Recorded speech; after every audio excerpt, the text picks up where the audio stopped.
Here we go again.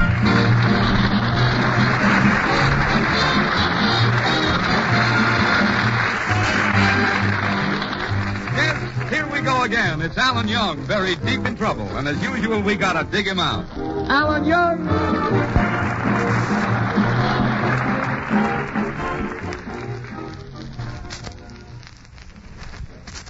Hiya, Kenny. Hi, Alan. Hey, why you... Can't leave the house till the laundry comes. I got all my shorts. Oh, what's the idea of giving the laundry all your shorts? Kenny, when I sent them my shorts, I was still wearing long.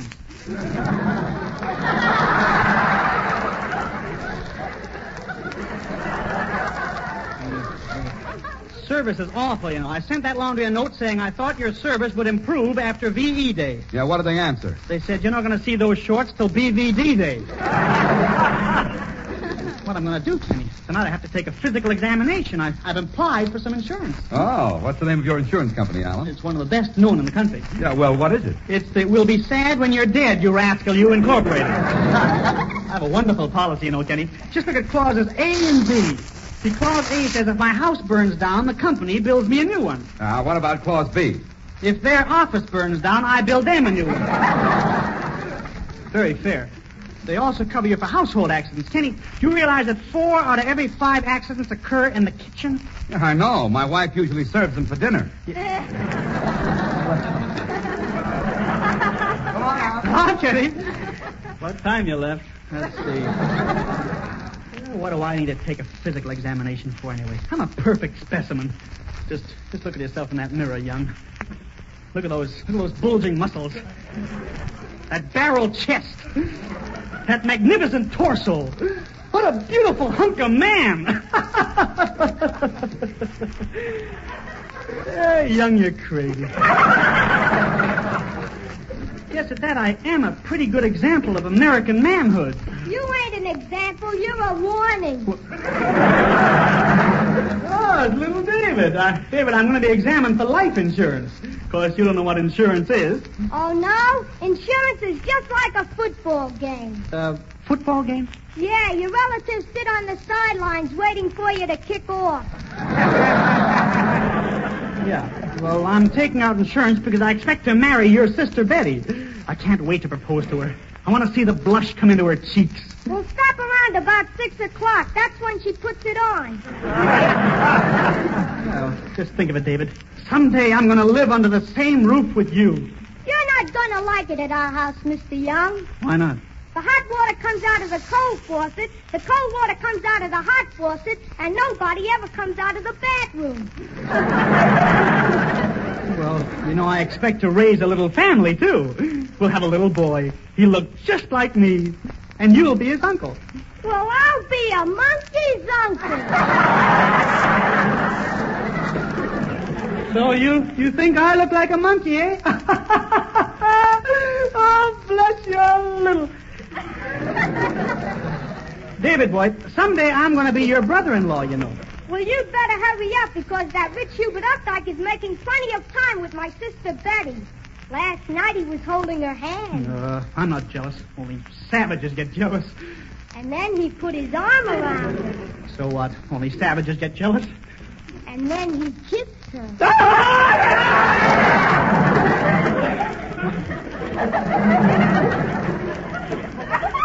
I just thought I'd warn you. Thanks, kid. But just as soon as I get my insurance, I'll take care of that matter. I can only get my laundry back. It's cold. Say, Mr. Young, here comes a man with your laundry now. Let me see. Why, it's Barnacle Phil. What a strange job for such a rough, tough, grizzled old salt.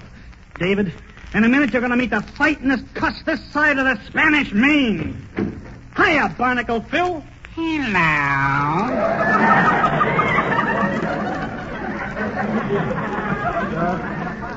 Barnacle Phil, I'm surprised at you.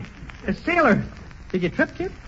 A sailor who sailed to Cuba and Puerto Rico and all the other islands, now working in a laundry. Yeah, I went from the West Indies to the Wet Undies. Gee, Barnacle Phil, don't you miss the sea? Oh, nah. But working in the laundry is like being at sea. I hoist the pillowcases and I luff the bedsheets. but my favorite is the winter underwear. Oh, what do you do with the winter underwear? I button down the hatches. Thank goodness you brought my things. If you don't mind, I'll open this package and get dressed. I have to hurry over to that insurance doctor. Holy smoke. Look what you brought me. These aren't my things. Why, this is a pink... this is a lace, and those. Why, I shouldn't see these things till I'm married. Hey, this is embarrassing. You're holding up a pair of pink pantries.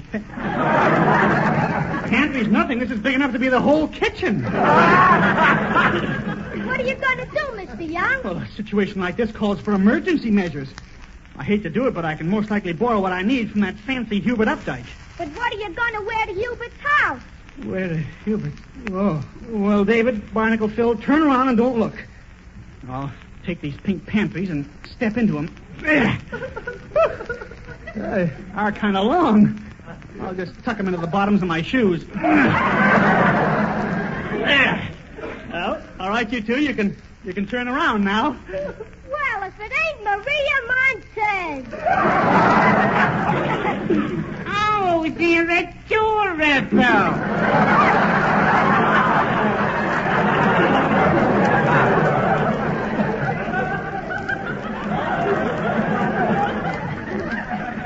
Look, you two, I gotta wear something to Hubert's house, so keep this a secret. I don't want anybody to mention these unmentionables. Don't worry, we won't spread any rumors about your blooming. Okay, then. I'll dress and run along. So long, fellas. See you later. So long, Mr. Young, and don't walk past any windy corners.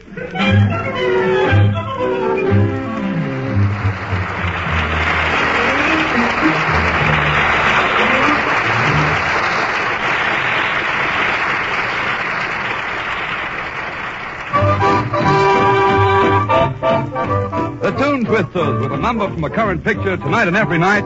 Cry and you cry alone. Don't waste your time crying, you'll be alone. Dry your eyes and smile, baby. Cry and you cry alone. Your smile is gone and so you're on your own. Just remember the weeping willow, my friend. It's such a lonely tree. Look and see, all the birds have flown. So laugh, make it long and loud. That joke you cracked will soon attract a crowd. You'll find my logic well-founded. Laugh, you're surrounded, but cry, and you cry all alone. Cry, cry, cry, and you cry alone.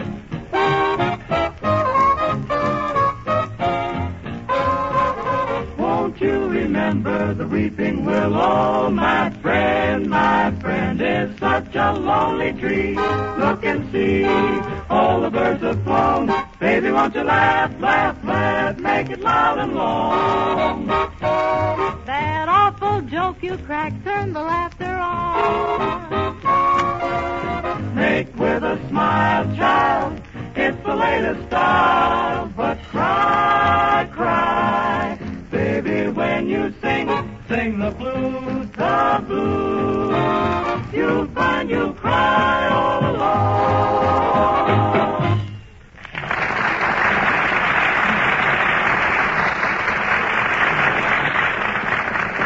Well, Alan is on his way over to borrow some things from his rival, the rich, aristocratic Hubert Updike. Meanwhile, in the Updike mansion, Hubert is just finishing lunch with Alan's girl, Betty. Oh, Hubert, that was a wonderful lunch. Oh, it's nothing, really. Just a plain, wholesome meal of grilled hummingbird tongue smothered in caviar sauce. It's such a welcome change from steak. Hubert, has your family always been so rich? Yes, Betty, for 7 generations they've been burying us at Fort Knox. We're simply filthy with banknotes. Pater gives everything under $10 to the waste paper drive. How does does he make all his money? Well, everything he touches simply turns to gold. He just made another killing in the stock market. He bought 7-Up and sold it for 7 3/4. Well, of late, Dodd has been turning most of his cash into insurance. Oh, how big a policy does he have? Well, I can't tell you, but if anything should happen to dear old Dodd, Lloyd's will have to leave London. I have a few policies of my own. There's one for $6 million, one for $9 million. And then I have a big policy.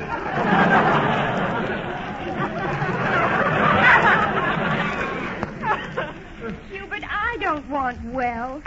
I want a man to crush me in his arms. A man to transport me to paradise. A man to make my heart beat faster. Well, say the word, Betty, and I'll go out and hire them. Oh, Betty, you look so beautiful standing there, and well, it must be the wine I had for lunch. I feel headstrong. Betty, may I chuck you under the chin?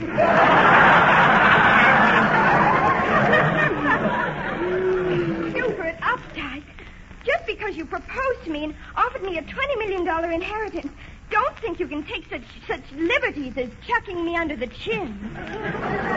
You're right, Betty. Oh, I'm such a cat. Pardon me, Master Updike, oh great tycoon. There is a person named Alan Young to see you.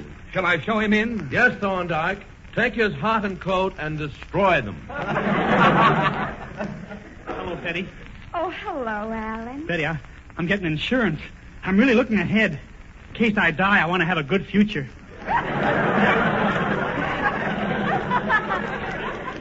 Oh, gee, that's wonderful. Is it a big policy? Oh, it sure is. I pay 5 cents a week till I'm 90 years old. Well, suppose you die when you're 80. Then I have to wait 10 years to collect. Yeah, I'm tickled about this policy, Betty. It protects me against accidents. I get $10 a week if I'm hurt in a buffalo stampede.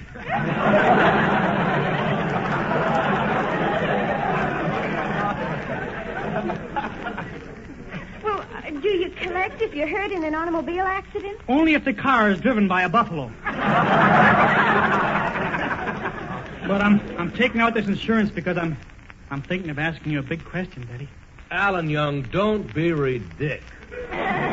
Why should Betty accept you when I'm available? I'm so utterly attractive. My family is from Boston. We've always been in the Back Bay. No, my family's from Brooklyn. We've always been up the creek. I come from old American stock. My grandfather was with Custer when he made his last stand. So what? My grandfather was with Nedick when he made his first stand.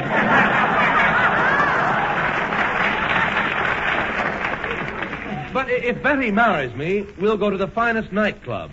I'll take her to the Stork. If Betty marries me, I'll have the Stork come to our house. Boys, please stop fighting. Well, the whole discussion is absolutely absurd.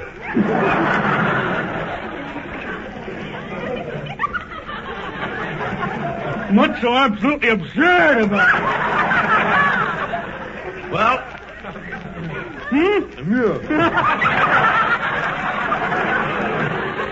Well, if Betty marries me, we'll go fox hunting. We'll ride to the hounds. If she marries you, she'll go to the dog. Oh, that was witty. Hubert,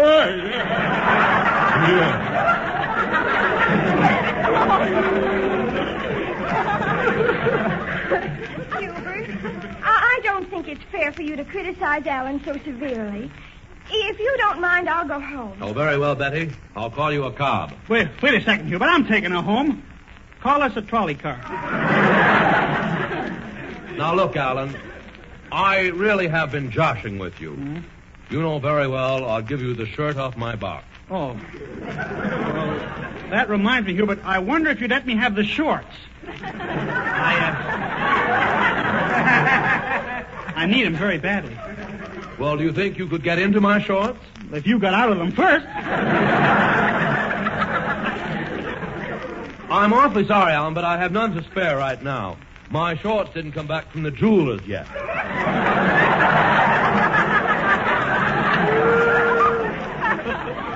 The jeweler? Yes, you see, I'm having the polka dot set with emeralds. Gosh, I'm supposed to be examined for insurance, and I haven't got a thing to wear. Well, what are you wearing now? Oh, now? Well, I'm wearing a... Well, I can't tell you, Hubert, but they offered me the lead in Bloomer Girl.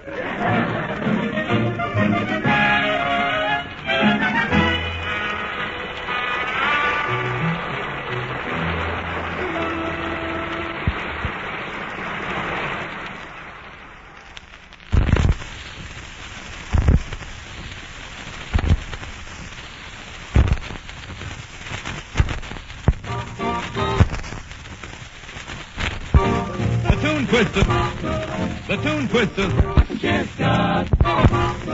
The Tune Twisters rock out with rocking chairs. Rock out with rocking. Oh, rocking chairs got me cane by my side. Son, boy, catch me my shawl, son, for I can you get from this cab away. Then that supplies round my rocking chair. Then that supplies round my rocking chair. Old and Harriet, up in heaven, me sweet chariot, for the end of trouble I see. Old rocking chair gets it, Judgment Day is here. Chained to my rocking, my rocking chair.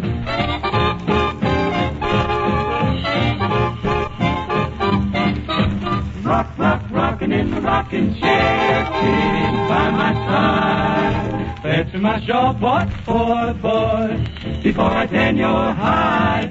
Can't get away from my cabin.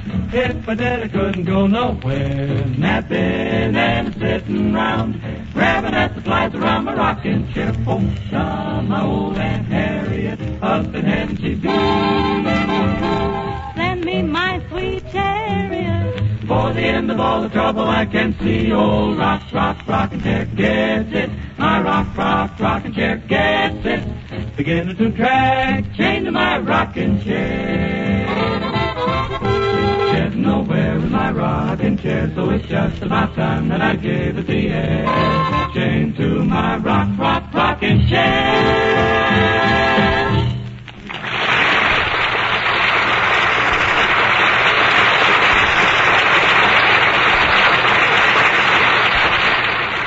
I don't want to say anything, Alan, but all the way home on the trolley, I couldn't help noticing those pink things hanging over your shoes.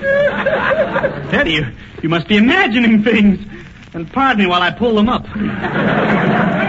Wartime elastic. Teddy, I don't want to hear any mention of these things, so let's drop the subject. All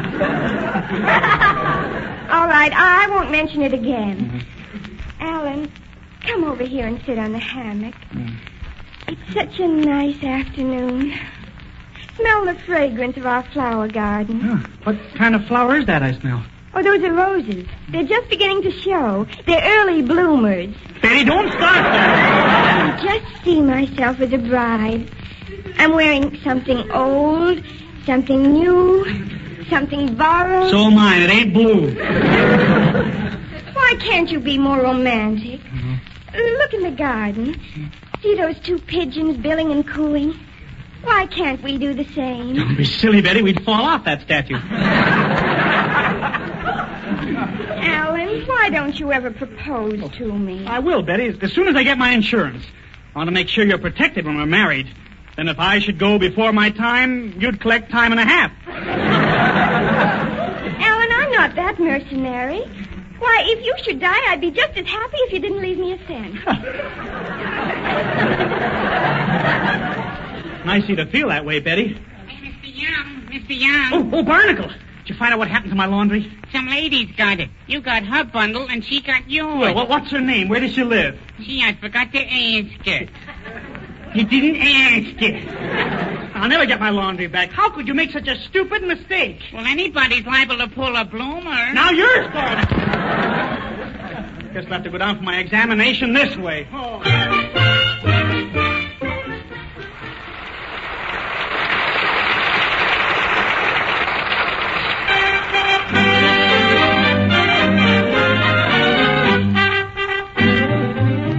Van Thieden with a new arrangement of a Latin American favorite, Cachita.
On his way to take his insurance examination. And he's going to need insurance because the examining doctor has just found Alan's laundry in his wife's room. Now look, June. I find a man's handkerchief in my house with initials A.Y. Who is this man? Now, hubby dear, please don't speak to your little butterfly in that tone of voice. Or I'll bash your head in. Well, June, darling, you know I love you. Why, I worship the ground that shakes under you. I even have nightmares that someday some man may carry you away. Oh, you know that no man would do that. Well, he might with the derrick. Now, the whole mix-up is due to a mistake in the laundry. They sent me a man's bundle. Why, I haven't even got a girdle to wear. Yes, June, I noticed that. Only today I said to myself, June is busting out all over. I'm so jealous, but I don't know why I should be. You haven't got looks, you haven't got personality, you haven't got charm. But what you haven't got, there's so much of it. Oh, there, that must be the man you have to examine. I'll leave now. I'll go upstairs. All right, but I'm warning you. When I find out who that A.Y. is, his life won't be worth 2 cents. Yes? Doctor, I want you to examine me, please. Open your mouth and let me look at your teeth. Yeah. Mm-hmm. Very strange. You've got 33 teeth, and you're only supposed to have 32. Doctor, that big one in the back is a chicklet.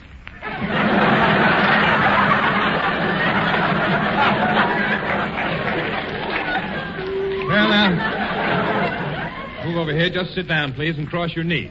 I want to test your reflex with this hammer. I'll just tap you lightly. There.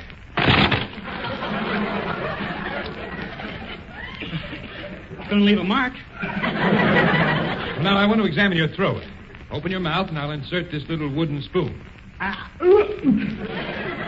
Well, I'll have to try again. Will you stop swallowing these things? They cost money. Now, let's hurry, because I have to go out and beat up some homebreaker with the initials A.Y. A.Y.? Who do I know with those initials? Oh.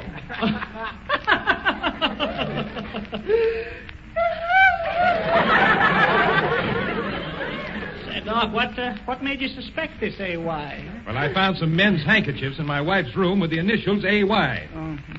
By the way, what did you say your name was? John Philip Sousa. Well, let's get on with the examination. Please take off your clothes. Well, I'm wearing his wife's laundry. Say, Doc, I've been thinking it over. I don't need any insurance. Oh, well, if you're a little bashful, just stand behind this fluoroscope. Oh, Now, I turn the switch, and I can see right through you. I must remind my wife not to hang her panties in my fluoroscope. Oh, wait a second. You were wearing them. I demand an explanation. Well, you see, the laundry, people... Cigarettes? I see. Would you lie down on this operating table? I'll just sharpen this knife. Yep. Oh. Yeah, now I've got my instruments ready. Just sterilize them in this boiling water. Mind throwing in a couple of eggs, Doc? I'm hungry. Now, I'll take this ether mask and put it over your face. Oh, Doc! I don't want to go.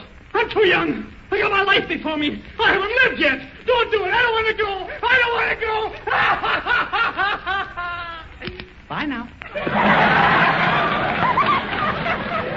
What's going on here? What? Why, I found that AY I've been looking for. My heavens. He's dead. No, that's the way he came in. But I'll finish him off now. Oh, stop it, you beast.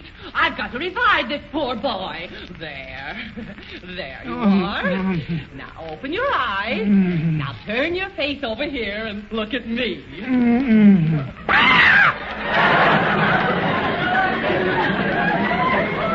Where am I? You're safe in my arms, my hero. Oh, I know what you did for me. You risked death just to protect my name, and I'm going to reward you with a great big kiss. Doctor. Yes? More ether, please.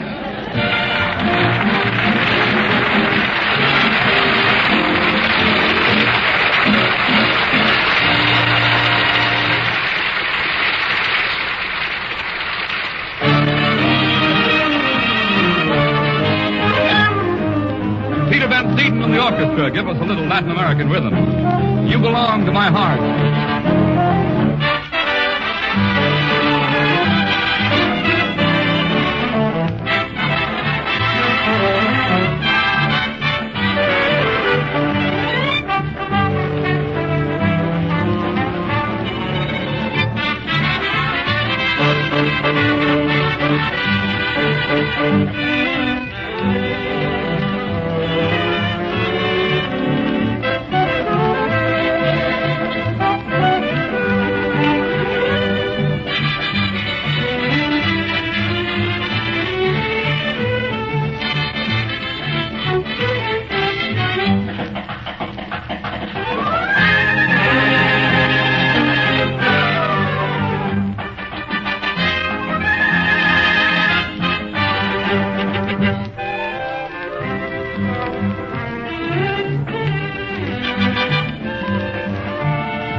Next week at the same time, and we're pleased to have as our guest that well-beloved comedian, Eddie Cantor.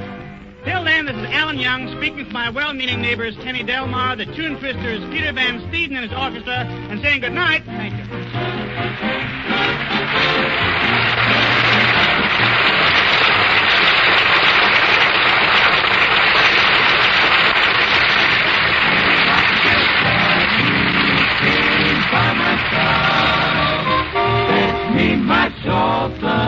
For I tan your hide.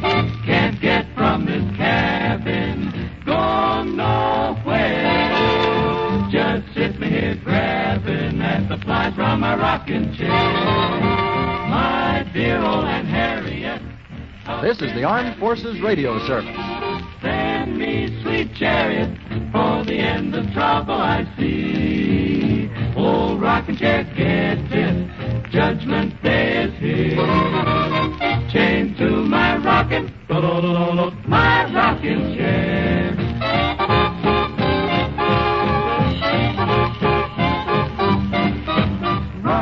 Rocking in the rocking chair. She's by my side. Fetch my short boy, before I tan your hide.